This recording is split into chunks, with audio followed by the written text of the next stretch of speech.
तुझं बरोबर आहे, तू अगदी बरोबर बोलतेस. त्या मुलीशी जाऊन थेट बोलायला पाहिजे. बरोबर आहे. आई आई आई हे बघा, मी तुम्हाला सल्ला दिलाय खरा, पण तुम्ही तुमच्या पद्धतीने एकदा या सगळ्यावर व्यवस्थित विचार करा. म्हणजे सगळ्या बाजूने विचार करून बघा. म्हणजे तुम्ही सावलीशी जाऊन बोलाल, तिला खडसावून सांगाल, पण त्याच सावलीने ह्या सगळ्या गोष्टी जर सारंगला सांगितल्या तर सारंग त्यावर काय रिॲक्ट करेल माहिती आहे ना तुम्हाला? नाही म्हणजे त्याला हे सगळं अजिबातच नाही आवडणार. मग तो भडकेल, मग तो घरी येऊन इकडे तुमच्यासोबत भांडण करेल, तुमच्यात वादावाद होणार, तो तुम्हाला हर्टफुल गोष्टी बोलणार आणि मग तुम्हाला हर्ट झालं की मला सुद्धा हर्ट होणार आणि मग मला गिल्ट येत राहणार की मी काय सल्ला देऊन बसले. त्यामुळे तुम्ही प्लीज तुमच्या पद्धतीने एकदा विचार करा. चालेल. नाही, तो माझ्यावर रागवला, चिडला, मला काहीही बोलला तरी चालेल, मी ते सहन करीन, मला परवा नाही. पण ओवीच्या निमित्तानं हे जे काय जवळ येणं चालू आहे ना सारंगचं आणि सावलीचं, ते मला कधीही मान्य नाही. मी हे होऊनच देणार नाही. हे कुठेतरी मला थांबवायलाच पाहिजे. पण नेमकं काय करू ते मला कळत नाहीये. मी आधी सुद्धा प्रयत्न केला. वाढदिवसाचं बघ ना, मला वाटलं मी जर का सारंगला सांगितलं की मी वाढदिवसाला येणार नाही तर तो वाढदिवस कॅन्सल करेल. हो, पण त्यांनी असं अजिबात केलं नाही. माझ्या विरोधात गेला, पण सावलीला प्राधान्य दिलं. खूप मोठ्या प्रमाणात साजरा केला वाढदिवस. आणि आता हा गाण्याचा कार्यक्रम नाही, पिकनिक झाली, वाढदिवस झाला, गाण्याचा कार्यक्रम होईल, हे सगळं हाताबाहेर जाईल. आत्ताच्या आत्ता काहीतरी करायलाच पाहिजे मला. करेक्ट आहे आई तुमचं. हे थांबवलं पाहिजे. अगदी बरोबर आहे तुमचं. करेक्ट बोलताय तुम्ही. ते पिकनिक, बर्थडे हे सगळं मागे राहिलं. पण आता जर असं स्टेज शोज आणि मोठे मोठे कार्यक्रम करण्यापर्यंत यांची गाडी गेली असेल तर मग हे धोक्याचं आहे आपल्यासाठी. लोकांमध्ये चर्चा सुरू होणार. लोक आपल्या घराबद्दल नको त्या चर्चा बाहेर करायला लागतील. नाही नाही नाही नाही, हे सगळं चुकीचं घडतंय. आपण हे वेळीच थांबवलं पाहिजे. आणि जर सारंगची रिॲक्शन झेलण्याची तुमची तयारी असेल, म्हणजे तो काहीही रिॲक्ट झाला तरी तुम्हाला ओके असेल ना, तर तुम्ही सावलीशी उद्या बोलण्यापेक्षा आजच रात्री बोला. आत्ता? हो. नाही मला माहिती आहे आता खूप लेट झालं खरं, पण आई ही संधी गेली ना तर मग परत वेळ निघून जाईल. त्यामुळे तुम्ही आत्ताच्या आत्ता तिला जाऊन भेटा आणि तिला खडसावून सांगा आणि सुतासारखं सरळ करा. नाही, बरोबर आहे तुझं. उद्या सकाळची का वाट बघायची? आत्ताच जायला पाहिजे. लोखंड आत्ता गरम असतानाच घाव घालूया. चल चल माझ्याबरोबर चल तू. आपण दोघी जणी जाऊया तिच्या समोर आणि तिला खडसावून सांगूया. चल. आई मी कशाला? तुम्ही जा ना एकट्या. मी कशाला येऊ? काय हरकत आहे मला सांग ना. हो आई, विचार करा ना. ती सावली मला व्यवस्थित ओळखतच नाही. त्या बर्थडेच्या दिवशी भेटलेलो तेव्हा 4 शब्द फक्त एकमेकींसोबत बोललेलो. मी तिथे आले जरी तरी मला माझा से सुद्धा नाही मांडता येणार. आणि जरी मांडला तरी ती चटकन माझं बोलणं ऐकून सुद्धा नाही घेणार. मग मी येऊन फायदा काय ना? आणि आई उगाच तिला वाटेल की आपण प्लॅनिंग करून तिला त्रास द्यायच्या हिशोबाने तिकडे गेलोय की काय. त्यापेक्षा तुम्ही एकट्याच जा. आणि आई दुसरी गोष्ट म्हणजे शुभ्रा घरात एकटी आहे. राजकुमार पण नाही आहेत. उगाच बिचारा माझा लेकरू रात्रीचा एकदमच अचानक उठलं तर टणा ओरडून अख्खं घर डोक्यावर घेईल आणि मग मला. ठीक आहे, हरकत नाही, मी जाते एकटी. हां, तुम्ही एकट्याच जा. म्हणजे आई तुम्ही एकट्या जाऊन जेव्हा तिच्याशी बोलाल ना, तिला खडसावून सांगाल, तेव्हा तिच्या मेंदूवर जरा परिणाम होईल. बरोबर आहे.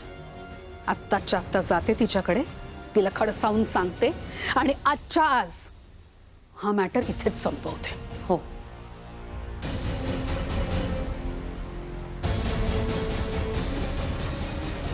किती स्मार्ट आहे मोनिका. एवढ्या रात्री कोण आलं असेल?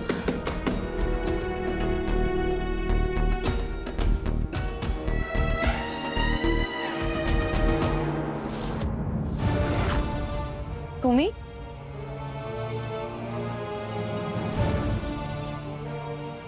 सगळं ठीक आहे ना घरात? सगळं जर का ठीक असतं तर रात्रीच्या ह्या वेळी इथे मी तुझ्या जगन्नाथच्या दारात उभी असते का? तुझं आणि सारंगचं जे काय चाललंय ना ते नक्कीच ठीक नाहीये. नेमकं काय म्हणायचंय तुम्हाला? कोण आहे घरात? कोणी नाही. बरं झालं. मला जरा तुझ्याशी एकांतातच बोलायचं होतं. बोला. लाज नाही का ग वाटत तुला? काय चाललंय काय तुझं? मुद्दाम करतेस हे सगळं मला त्रास द्यायला? ओवीला तूच फूस लावलीयस ना, तूच नाव लिहिलंयस ना तिचं या कार्यक्रमात गाण्याच्या. तुला काय वाटलं मला कळत नाहीये? मला सगळं कळतंय. तू आणि सारंगने दोन्ही मुलांचा वाढदिवस खूप थाटामाटात केलात, हो ना? आणि आता हे गाण्याचा कार्यक्रम, हे सगळं तुझं कशासाठी चाललंय हे चांगलंच ठाऊक आहे मला. सारंगच्या कॉन्टॅक्ट मध्ये राहायचं ना तुला सतत. एक मिनिट, हे सगळं मी केलेलं नाहीये. त्या कार्यक्रमात गाणं गायची ओवी आणि अबीरची इच्छा होती. बास हं? हे असं मुलांना पुढे करून त्यांच्या आडून खेळणं बंद कर. बास कर आता, खूप झालं तुझं. तुम्हाला हे मुलांवर ढकलणं असं वाटत असेल, पण मी याला मुलांच्या इच्छा पूर्ण करणं असं म्हणेन. तुमचं प्रेम असो वा नसो, पण माझं खूप प्रेम आहे ओवीच्या गाण्यावर. आणि तिला ही संधी मिळावी यात माझा काय स्वार्थ आहे? तुझं काहीच स्वार्थ नाहीये. या आधी सुद्धा मी तुला बजावलं होतं, सारंगच्या आयुष्यात यायचं नाही, त्याच्या आजूबाजूला सुद्धा अजिबात फिरकायचं नाही. पण तू माझं ऐकलंस? माझा शब्द राखलास नाही ना? आता ओवीच्या निमित्ताने तू त्याच्या पुढे मागे करतेस, त्याच्या आयुष्यात यायचा प्रयत्न करतेस. मी शेवटचं बजावते तुला. अजूनही वेळ गेलेली नाहीये. आत्ताच्या आत्ता माझं ऐक.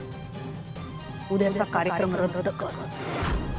ओवी बरोबर स्टेजवर जायचं नाही, दोघींनी एकत्र कार्यक्रम करायचा नाही.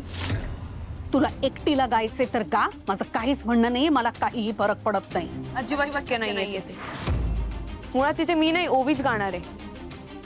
कार्यक्रमाची सगळी बोलणी झाली आहे. आत्ता कार्यक्रम नाही कॅन्सल करू शकत. आत्ता कॅन्सल केला ना तर प्रेक्षकांची आणि आयोजकांची फसवणूक होईल. फसवणूक?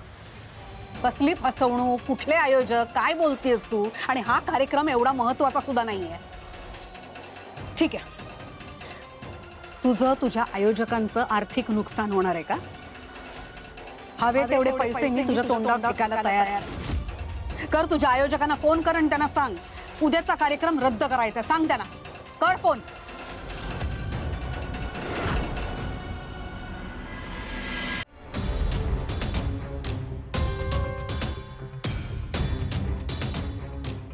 मोनिका, तू इथे काय करतेस? घरातल्या घरात वॉक चालू केलाय की काय? छे छे, तसला छंद अजिबात नाहीये मला. मी इथून चाललेले तेव्हा आईंच्या खोलीचं दार उघडं दिसलं. मला वाटलं आले असतील एव्हा नगरी. नाही चालत अजून. काय? आई अजून आल्या नाहीयेत? एवढ्या रात्री कुठे गेल्या असतील त्या? हो ना, मला पण काळजीच वाटतेय. एवढ्या रात्री कुठे गेल्या असतील त्या? विचार करून करून आता मला टेन्शनच येतंय. एकट्या गेल्यात, एकट्या. थांब जरा, मी सारंगला सांगू. काही गरज नाहीये. लगेच चोबड्यासारखी निघाली सारंगला सांगायला. नाही सांगायचं काही सारंगला.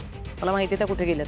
काय तुला माहिती आहे त्या कुठे गेल्यात? मग सांग ना. का नाही सांगणार मी, कारण आईंनी मला सक्त ताकीद दिली आहे. त्या कुठे गेल्यात, कोणाला भेटायला गेल्यात हे कोणालाच कळता कामा नाही. आणि स्पेशली सारंगला, त्याला तर अजिबात कळता कामा नाही. आणि का अगं वेळी आहेस का तू? कसली ताकीद आणि कसल्या गोष्टी? केवढी रात्र झाली आहे बघ, मला टेन्शन येते. सांग ना पटकन कुठे गेल्यात त्या.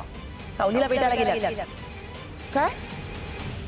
सावलीला भेटायला आत्ता एवढ्या उशिरा का? का म्हणजे तिचा उद्या तो गाण्याचा कार्यक्रम आहे ना, तो आईंना अजिबात पटलेला नाहीये. म्हणून आई आत्ता तिच्याकडे तिला सक्त ताकीद द्यायला गेल्या की तो शो आत्ताच्या आत्ता कॅन्सल कर.